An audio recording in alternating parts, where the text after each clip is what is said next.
이거 정말 좋다고 생각해요. 제가 오늘 추천드리려고 하는 가격 대비 효율이 진짜 좋아요. 내 얼굴이 누구한테 꿀리지 않아야 될 자리에 갈 때 여러분들은 어떻게 관리하시나요? 안녕하세요. 피부대장 도블리입니다. 요즘에 고객님들이 결혼식이라든지 미팅 아니면 동창회 이런 중요한 일정을 앞두고 피부과에 오셔서 무엇을 해야 되는지 문의를 많이들 주세요. 저도 한 3주 뒤쯤 정말 중요하고 잘생겨 보여야 되는 그 자리가 있거든요. 그래서 제가 직접적으로 관리를 받으면서 그리고 여러분들은 어떻게 관리를 준비하면 좋을지까지 오늘 한번 얘기를 해보려고 합니다. 오늘 추천드릴 시술이 필러, 리프팅, 보톡스, 그리고 LDM 물방울 리프팅 이렇게 4개 정도 추천드리려고 합니다.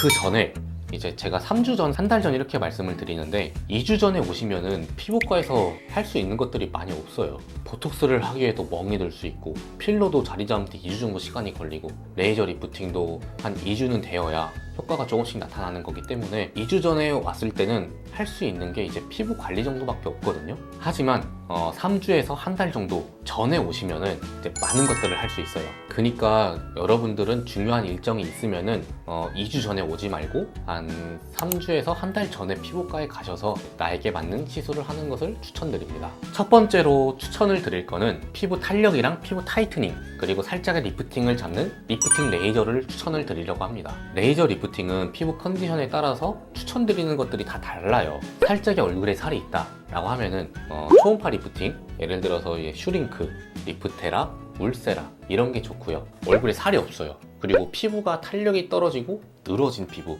그런 부분에는 고주파 리프팅이 좋아요.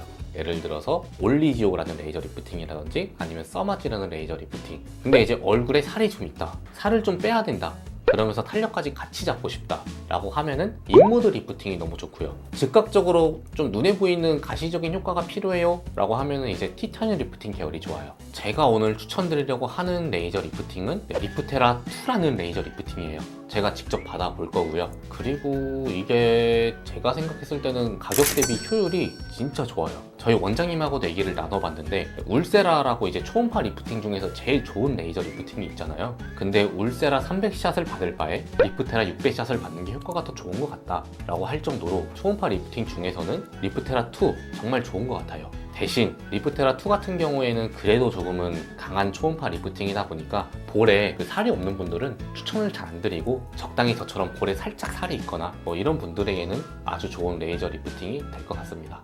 그리고 두 번째로 추천드리는 것은 필러입니다. 대신에 아까 제가 말씀드렸듯이 필러는 확률이 적기는 하지만 멍이 들 수도 있고요. 그리고 모양이 조금 울퉁불퉁해질 수 있어요. 이거를 잡을 수 있는 기간이 2주 뒤거든요. 그러니까 한 달 정도 전에 필러를 맞으러 오셔서 나에게 필요한 부분, 예를 들어서 팔자가 꺼졌으면 팔자 필러라든지 눈 밑이 꺼졌어? 눈 밑 필러라든지 아니면은 볼이 꺼서 볼 필러라든지 아니면 이마를 조금 더 만지고 싶어, 이쁘게 하고 싶다 라면 이마 필러, 이런 것들을 한 달 전에 하는 것도 저는 추천을 드립니다. 세 번째로 추천드리는 건 보톡스입니다. 한 달 정도 기간을 남겨놨다면은 보톡스를 추천을 드려요. 근데 제가 왜 한 달이라고 말씀을 드리냐면 이제 제 고객님들 중에서도 한 중요한 일정 한 3일 전, 하루 전에 오셔서 보톡스를 해달라고 하는데 멍이 들 수 있어요. 그리고 표정이 어떻게 어색해질지 모르고. 근데 예를 들어서 이게 한 달 전쯤에 한다면은 보톡스 효과도 딱 좋을 때 나타나고요. 그 다음에 혹시라도 표정이 어색하면 고주파 관리를 좀 도와줄 거예요. 고주파 관리 받으면 표정 어색한 것도 좀 많이 풀어지고, 사우나 찜질만 가면 이제 보톡스가 빨리 풀려요. 왜냐면은 보톡스는 열에 약해요. 그래서 보통은 주의사항 중에서 사우나 찜질방을 가지 말라고 하는 이유가 열에 약하다 보니까 빨리 풀릴 수가 있거든요. 근데 표정이 어색하다는 건 효과가 강하게 온 거예요. 그럴 때는 사우나나 찜질방 같은 곳 다니면서 좀 풀어주는 시기, 그래서 조금 더 자연스럽게 되는 시기가 한 달 정도 여유를 두고 하는 게 좋기 때문에 보톡스도 강력하게 추천합니다. 마지막으로 네 번째로 추천드리는 건 LDM 물방울 리프팅입니다. 저는 이거 정말 좋다고 생각해요. 제 피부에 수분감도 채워지고 탄력도 생기고 미백도 좋고 여성분들은 화장도 잘 먹어요.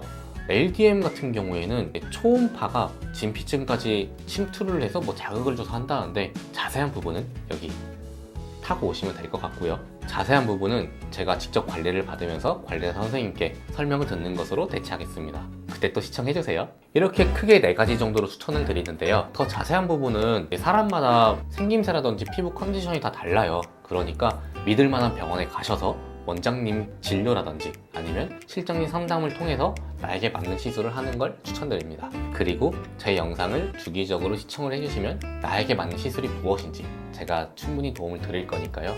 제 영상 자주 찾아와 주세요. 그리고 지금까지 제가 추천드린 거는 제 영상을 꾸준히 보시는 분들은 아시겠지만 광고 절대 아니고요. 저는 뭐 의사 아니에요. 병원 홍보도 아니고요. 저는 그냥 여러분들이 피부과에서 호구당하고 뭔가 덤탱이 쓰이지 않기를 바라니까 이렇게 설명을 드리는 거니까요. 자주 찾아와 주세요. 지금까지 피부대장 도블리였고요. 오늘도 영상 끝까지 시청해 주셔서 진심으로 감사드립니다. 다음에 뵙겠습니다. 안녕.